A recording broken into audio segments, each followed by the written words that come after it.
जानते हो यहाँ क्यों उपस्थित हो? क्षमा प्रभु, परंतु मैं भी यही समझने का प्रयास कर रहा हूँ कि मुझे यहाँ क्यों बुलाया गया है। न्याय के लिए। दरबार में याचक और जाचक दोनों को न्याय के लिए बुलाया जाता है।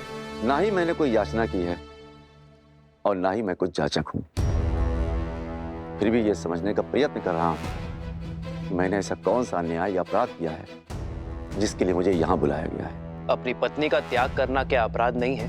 क्षमा राजा राम, पर यह मेरा व्यक्तिगत निर्णय है और मेरे इस व्यक्तिगत निर्णय में ना कोई अपराध है और ना ही कोई राज्य का नुकसान। मेरे इस व्यक्तिगत मामले को दरबार में क्यों संबोधा जा रहा है? क्या आपके राज्य में स्वतंत्रता नहीं है व्यक्ति को अपने अपने निर्णय लेने के लिए? उद्दंडी वस्त्रक। लक्ष्मण,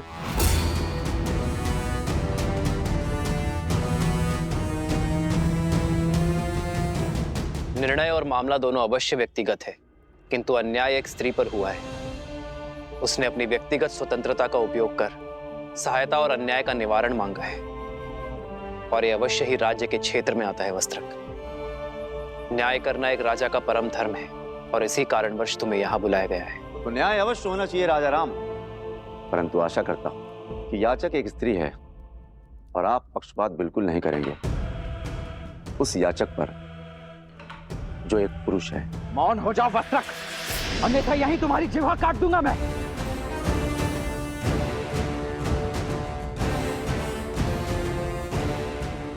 राजकुमार, आपके पास सत्ता है, शक्ति है और मेरे बचाव के लिए मेरे पास शब्द ही हैं। यदि आप मेरी जीवा काट देंगे तो मेरे ऊपर हो रहे अन्याय का मैं निवारण कैसे कर पाऊंगा?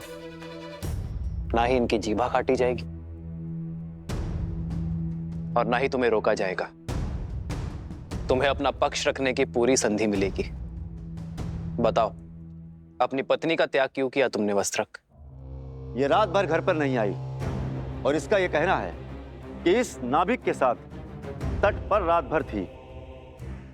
इसलिए महाराज, मुझे इसकी पवित्रता पर संदेह है। संदेह संपूर्ण परिवार, मित्र और राज्य सबके लिए घातक होता है। यदि संदेह को प्रमाण का जोड़ ना मिले तो वो मात्र आरोप होते हैं वस्त्रक। महाराज, आरोपी ही सही, तो मेरे इन आरोपों का इन दोनों के पास कोई प्रमाण है? विश्वास। अपनी पत्नी के साथ तुम कई वर्षों से रह रहे हो, इस नाविक को भी कई वर्षों से जानते हो। क्या इस नाविक ने कभी भी संदेह करने का अवसर दिया? क्या तुमने इस नाविक को किसी और स्त्री के साथ अभद्रता करते हुए देखा? क्या इस अविश्वास का प्रमाण है तुम्हारे पास वस्त्रक? तुम अपने घर के द्वार बंद कर दो और बाहर ना निकलो तो इसका यह अर्थ नहीं कि बाहर सूर्योदय नहीं हुआ है। वही तो राजा राम, द्वार बंद कर घर के भीतर बैठो, इससे यह भी तो नहीं कहा जा सकता कि सूर्य पर ग्रहण नहीं लगा है। और फिर महाराज, ये तो स्वयं स्वीकार कर रही है कि ये इस नाविक के साथ थी। फिर इस बात का क्या प्रमाण है कि इनके बीच कुछ घटित नहीं हुआ?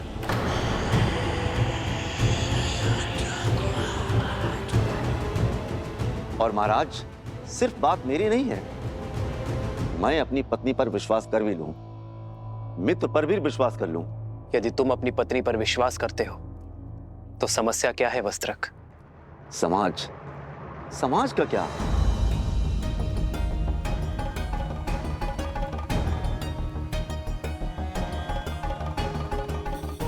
यही समाज जो अपनी बातों से मेरा घर फूकेगा, अपने कटाक्षों से मेरे संबंधों पर लांछन लगाएगा, यहां तक कि मेरी संतानों तक को ताने मारेगा, उल्हाना देगा।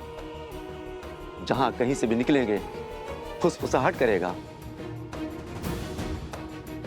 महाराज, मनुष्य विवाह करता है सुखी रहने के लिए। जब सुखी नहीं रह जाएगा तो उस संबंधों का रखना क्यों? मैं एक वस्त्रक हूं, वस्त्रों पर लगे लांछनों को धोता अपने ही मस्तक पर कलंक सजाकर कैसे जी सकता?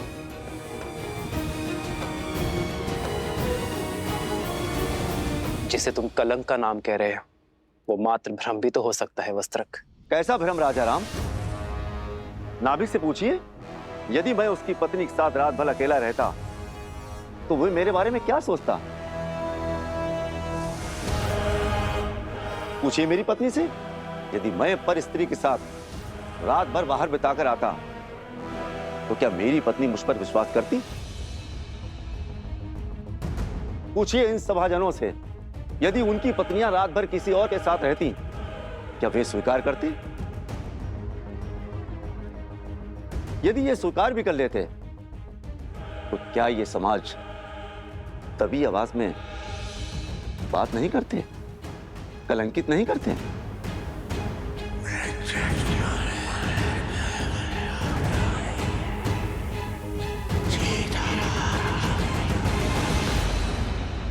विश्वास का केवल एक ही आधार है,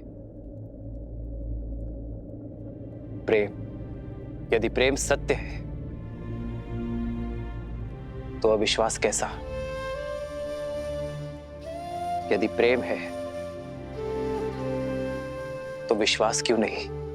क्षमा करना महाराज, समाज के शब्द रूपी बाण सबसे पहले सुख पर वार करते हैं और फिर प्रेम पर प्रहार करते हैं। मैं किसी उच्च पद पर विराजमान नहीं हूं और ना ही कोई बड़ा सेठ हूं जिससे लोग भय से या सम्मान से चुप रहेंगे। मैं तो एक मामूली वस्त्रक हूं। वस्त्र धुलने में कोई कमी रह जाती है तो कोई कुछ भी सुनाकर चला जाता है। हो सकता है मेरी सोच अनुचित हो और यह भी हो सकता है कि मेरी पत्नी पवित्र हो, पर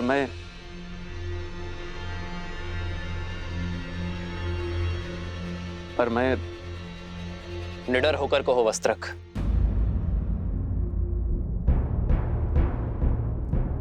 मैं मर्यादा पुरुषोत्तम राम नहीं हूं।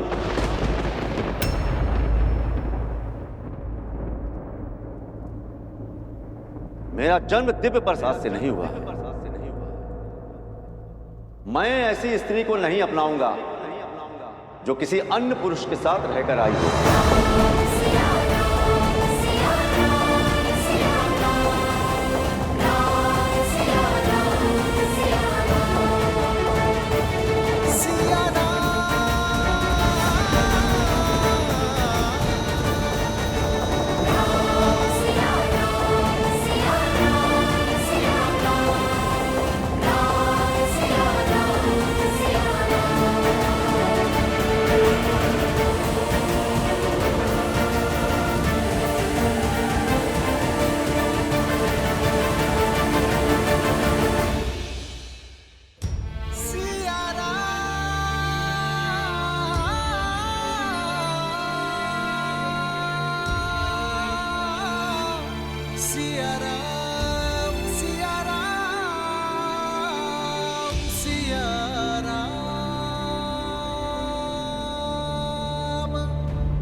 यदि हमारे रघुवंशी ऐसा समाज बनाना चाहते हैं जहां स्त्रियों की त्रुटियों पर पर्दा डाला जाए, तो ऐसे में तो हम तो दूसरे नगर में पहुंच जाएंगे।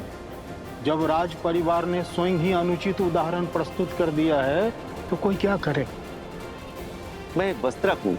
वस्त्रों पर लगे लांछनों को धोता अपने ही मस्तक पर कलंक सजाकर कैसे जी सकता हूं?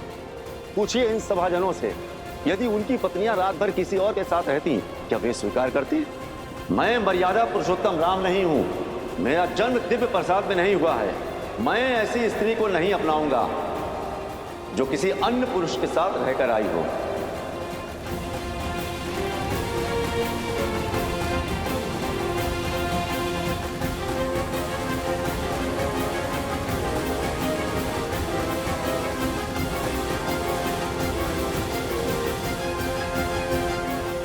एकांत।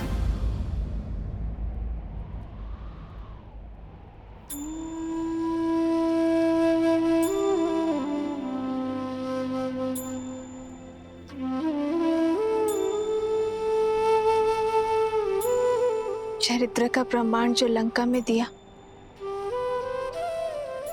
क्या वो अयोध्या में भी देना होगा? आर्य अग्नि परीक्षा।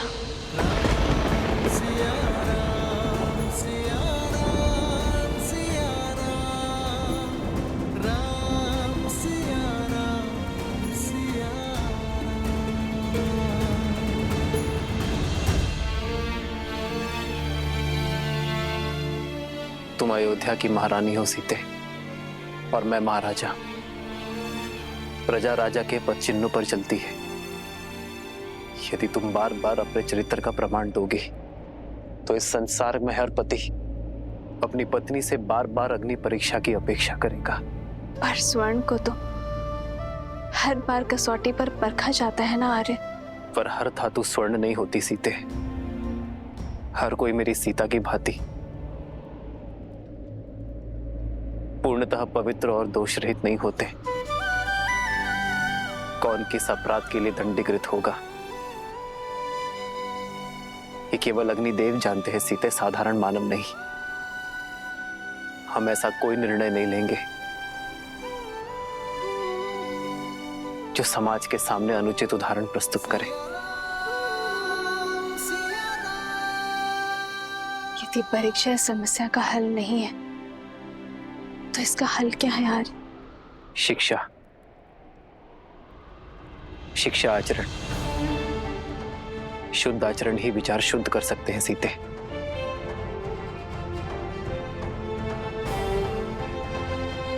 मैं नहीं जानता सीते कि अपने समाज को कैसे शिक्षित करूं, कैसे अपनी प्रजा के मन में उठ रहे प्रश्नों को रोको। वो प्रश्न जो उनके नेत्रों में दिखते हैं जब वो मुझे देखते हैं। तनिक सोच यार, जब तक मैंने स्वर्ण मृग नहीं देखा था तब तक मुझे उसके पाने की इच्छा नहीं थी। अर्थात जो नेत्रों को दिखता है वही मन को विचलित करता है आदि, और जो नहीं दिखता उसके विचार भी नहीं आते और उस पर प्रश्न भी नहीं उठते।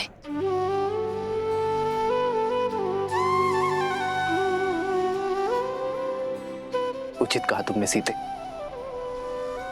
कुविचारों से बचने का एक ही मार्ग है, त्याग।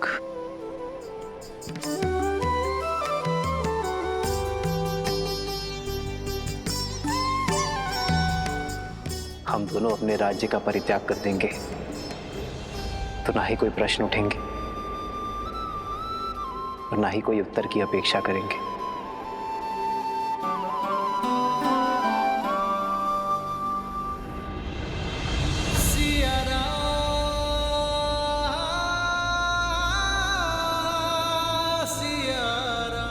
हम दोनों नहीं, केवल मैं आ रहे हैं। यदि हम दोनों साथ जाएंगे तो वो त्याग नहीं, समस्या से भागना होगा आर्य। और रघुवंशी कभी समस्या से नहीं भागते। सीते, आर्य, जिस क्षण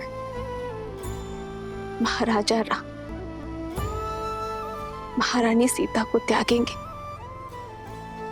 उसी क्षण अयोध्या के सब दुख मिट जाएंगे। आपकी हर समस्या टल जाएगी आर्य। नहीं, कदापि नहीं सीते, कदापि नहीं। राम सीता का त्याग नहीं कर सकता। किंतु राम सीता का त्याग नहीं कर रहा है। महाराजा राम को महारानी का त्याग करना होगा।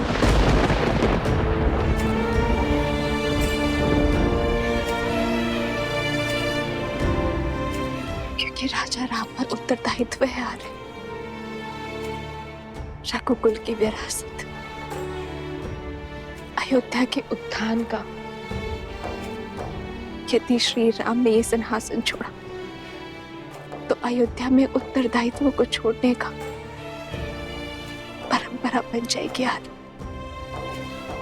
आर्य, आपका वो वचन टूट जाएगा जो आपने अयोध्या को दिया, इस सिंहासन को दिया और अपने पूर्वजों को दिया।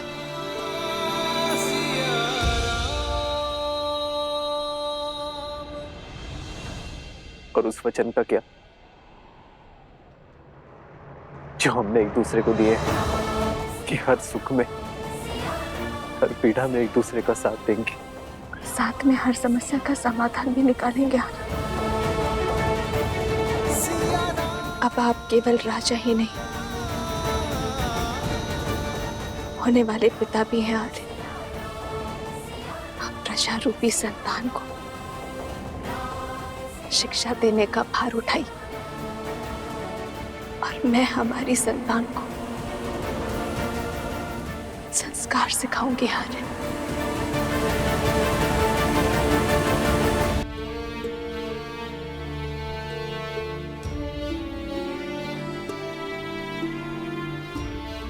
एक बार शांत मन से सोचिए, जो समाज, जो प्रजा मुझ पर,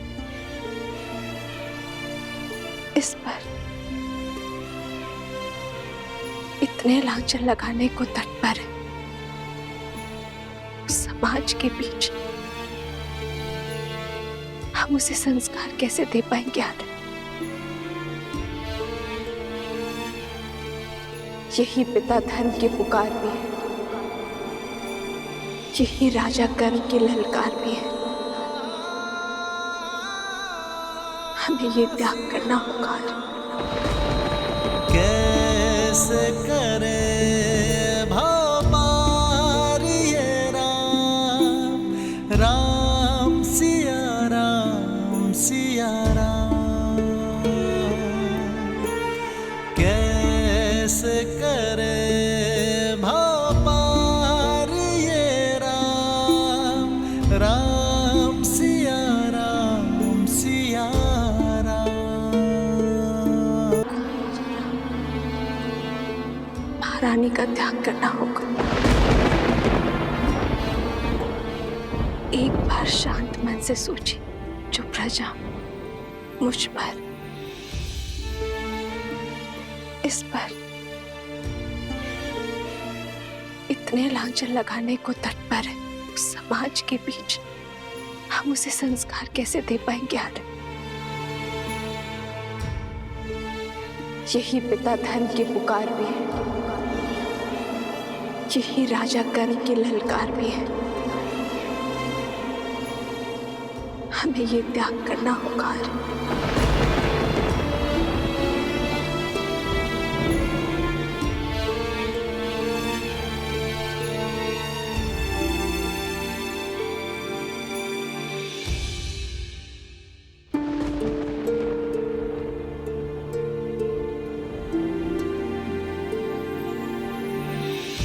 जन्म जन्म का है ये संगम, राम रतन सीता वैभव धन। राम है लोचन सीता दृष्टि, राम है बादल सीता वृष्टि। कैसे करे भवपार ये राम, राम सिया राम। राजा की आंखों में अश्रु तो प्रजा की आंखों में अश्रु कैसे देख सकेंगे आर्य? ये राम के अश्रु है सीते, राजा राम के नहीं। तो ये सीता का वचन है, शीघ्र ही समय आएगा जब अयोध्या से हर मलिनता नष्ट हो जाएगी, जब हमारी संतान के लिए यहाँ आना शुभ होगा, जब राम राज्य एक बार फिर राम सीता को साथ देखेगा। प्रारब्ध के लिखे इस वियोग को हम प्रयास से एक बार फिर संयोग में बदल देंगे। रूठे से लगते सांसों के धागे, भीगे ये नैना सोए न जागे। तन से प्राण विलग हों जैसे सिया से राम अलग हो कैसे। सिया राम, सिया राम, सिया राम, सिया राम, सिया राम, सिया राम।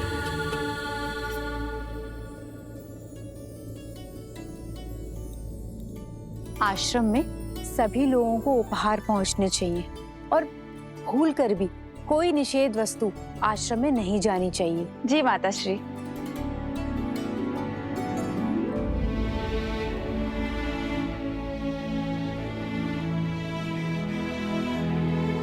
दीदी, दीदी आप आ गए।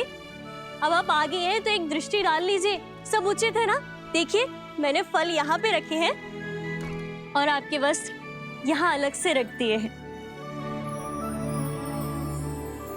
महारानी, ये वस्त्र सज्ज है।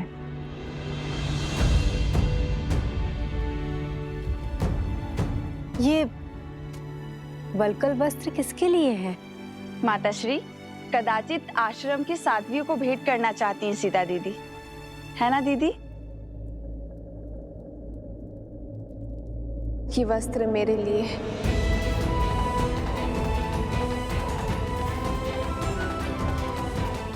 वस्त्रों का मानव स्थिति पर बड़ा प्रभाव पड़ता है ना। आश्रम जा रही हूं तो वस्त्र भी सात्विक होना चाहिए।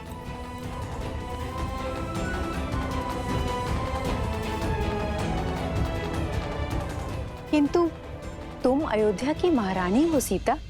ये एक महाराज का ही सुझाव है माता।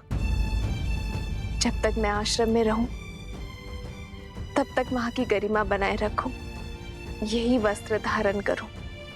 माता, वहां एक महारानी नहीं, श्री राम की संतान की होने वाली मां जा रही है।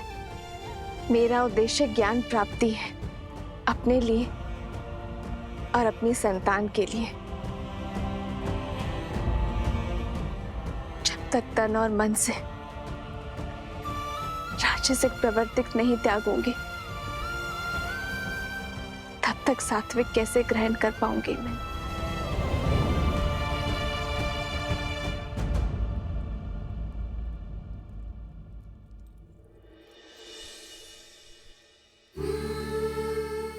वर्षों तक श्री राम के साथ एक साध्वी की भांति इन वस्त्रों में बिताए हैं मैंने। इन वस्त्रों से अधिक अच्छा कुछ और नहीं लगता।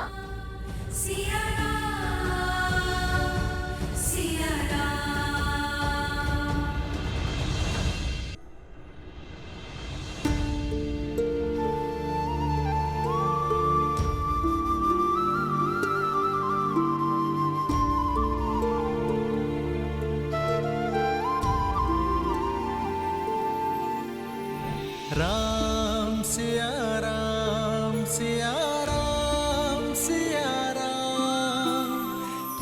हम सुख में दुख में सदा एक दूसरे के साथ रहेंगे। राम सिया राम सिया राम सिया राम। राम सिया राम सिया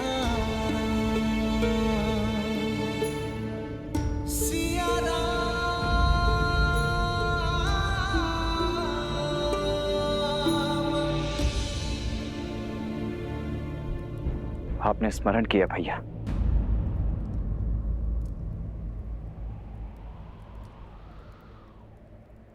केवल अयोध्या ही नहीं, संपूर्ण कौशल राज्य में सीता के पवित्रता के प्रमाण की मांग उठी है लक्ष्मण।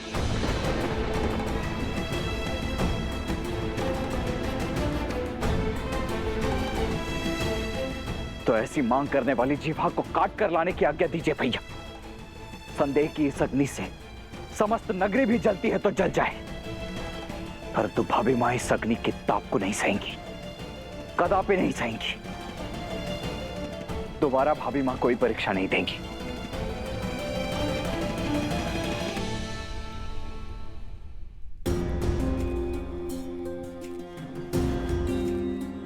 वो परीक्षा लंका में थी लक्ष्मण, कौशल राज्य उसका साक्षी नहीं था। भैया यदि कोई साक्षी नहीं था तो ना सही, परंतु इसका अर्थ यह नहीं कि हमारी भाभी माँ संसार की हर स्त्री, हर पुरुष के लिए अपनी पवित्रता का प्रमाण देती रहे। प्रजा राजा की संतान की भांति होती है भरत, माता पिता की भांति। एक राजा को राज परिवार के लिए बलिदान देना पड़ता है, इसलिए किसी भी परीक्षण के प्रमाण की अपेक्षा प्रजा से की जाती है, तो राजा और राज परिवार से नहीं। यदि ऐसा है भैया तो केवल भाभी माँ ही नहीं, हम सब भी इस अग्नि में प्रवेश करेंगे और अपनी शुद्धता का प्रमाण देंगे। अग्नि प्रवेश नहीं होगा भरत, क्योंकि राज परिवार का कर्म परंपरा बन जाती है। यदि ऐसा हुआ तो भावों में लिया गया निर्णय नियम बन जाएगा, और यह निर्णय न्याय और दंड का आधार बनेगा। कल को कोई भी व्यक्ति किसी पर भी संदेह होने पर उसे अग्नि में प्रवेश करने पर विवश कर देगा।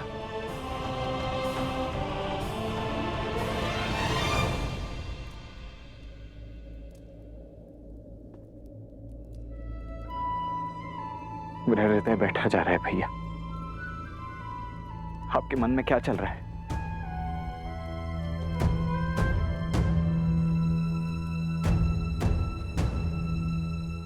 ये धर्म संकट है लक्ष्मण, और धर्म संकट का एक ही हल है, त्याग। लोक कल्याण का उत्तरदायित्व उठाने के लिए मैं राजा राम अपनी पत्नी सीता का त्याग करता हूं।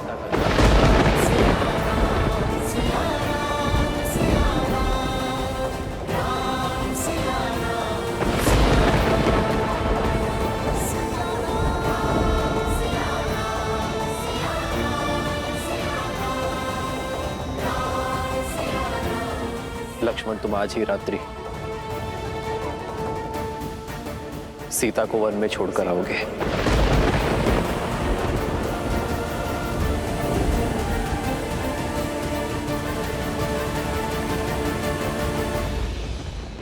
नहीं, ऐसा नहीं हो सकता भैया। भैया 14 वर्षों के वनवास के पश्चात आप भाभी को जीवन भर का वनवास मत दीजिए। हाँ भैया, कोई और उपाय ढूंढिए, कोई और मार्ग खोजिए भैया। भैया यदि हमारी भाभी का स्थान अयोध्या में नहीं तो हम भी अपनी पत्नियों का त्याग करते हैं। नहीं, उन पर आरोप नहीं लगे हैं, उन पर किसी को कोई संदेह नहीं है। भले मेरे प्राण ले लीजिए भैया, परंतु मुझसे ये कार्य नहीं हो पाएगा।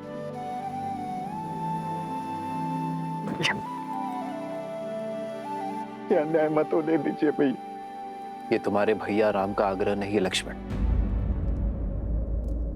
ये अयोध्या के राजा राम का आदेश है सेनापति लक्ष्मण को।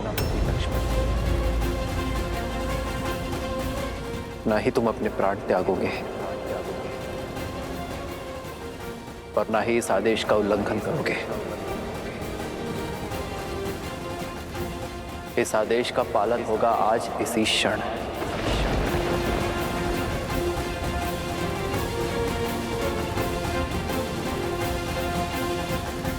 ऐसा मत करिए भैया, मत करिए भैया। कोई और उपाय देख लीजिए, कोई और ऐसा मत करिए।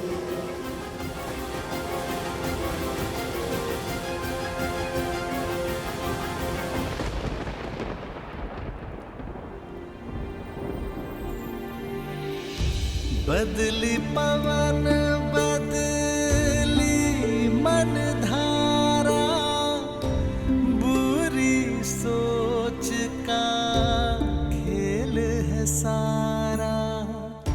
छूटा ना वनवास ये पूरा, मर्यादा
मेरा निर्णय अटल है।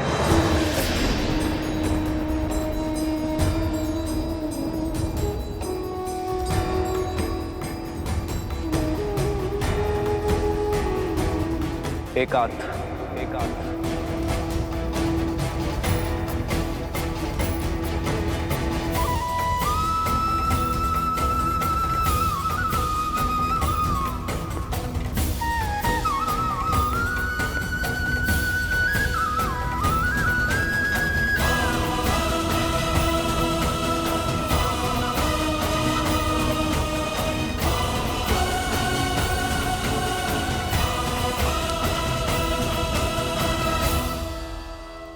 हे नारायण, मेरे श्री राम, इस भूमि की कीर्ति बने रहे, अयोध्या के राजा का गौरव चारों लोकों में जगमगाए, मर्यादा की स्थापना के समर्पण में उनका संबल बनना प्रभु।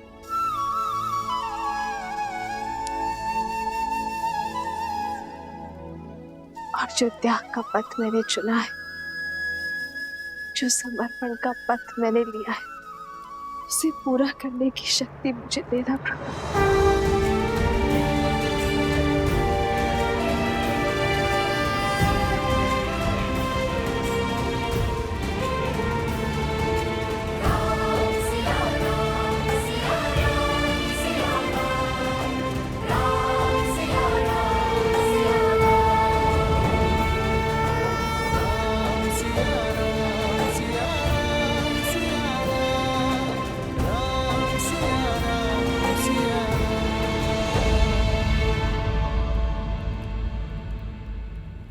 माता,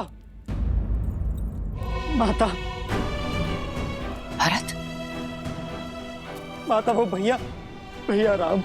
क्या हुआ भरत? क्या हुआ राम को? भैया को रोक लीजिए माता, भैया को रोक लीजिए। भरत, मेरी घबराहट मत बढ़ाओ। क्या हुआ राम को? सब ठीक है ना? भैया ने लक्ष्मण को आदेश दिया कि सीता भाभी माँ को वन छोड़ा है।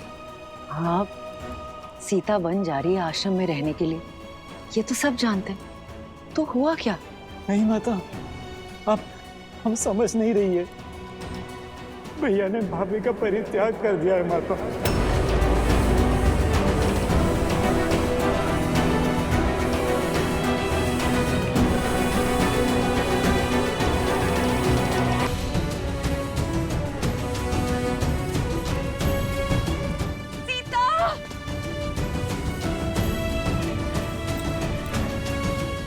आर्य, रात्रि इस पहर कहाँ जा रहे हैं? अयोध्या संकट में है उर्मिला। रघुकुल पर बहुत बड़ी विपदा आन पड़ी है।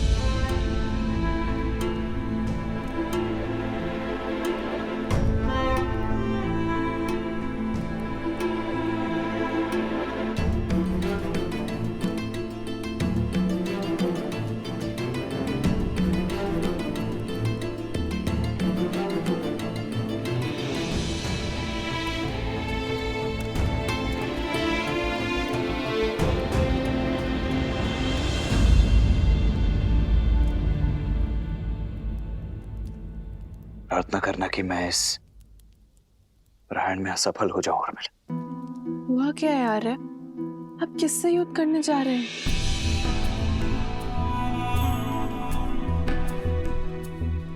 स्वयं से।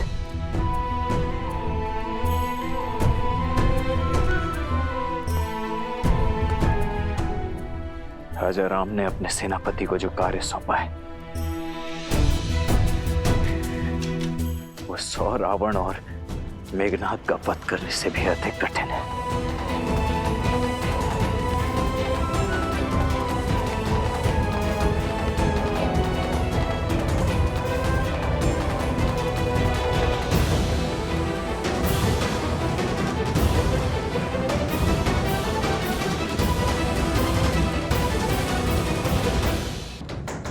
दरवाजा खोलो राम। राम, द्वार खोलो राम। द्वार खोलो राम। राम, राम, हमसे बात करो राम। अपनी माताओं के सामने आओ। मुझसे हुई भूल मत दोहराओ राम। अपने मंच का विचार करो, अपने हृदय का विचार करो राम। सीता के प्रेम और समर्पण का विचार करो राम। राम, द्वार खोलो पुत्र। प्रजा के लिए कर रहे हो ना पुत्र, प्रजा के लिए। हम सारा दंड हम तीनों माताएं भोगने को तैयार है पुत्र।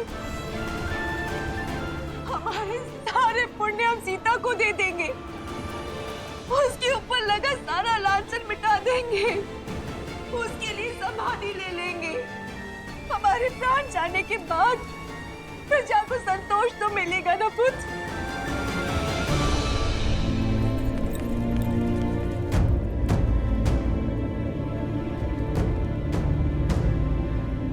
राम, विनती है तुमसे, सीता का त्याग मत करो राम। अपना हृदय बदल दो राम। हम माताओं की विनती है तुमसे। द्वार खोलो राम, पुत्र द्वार खोलो। सेनापति लक्ष्मण महाराज के आदेश का पालन करने के लिए उपस्थित है अयोध्या नरेश। महारानी सीता को वन में छोड़कर आने के लिए प्रस्थान करने की अनुमति दीजिए महाराज।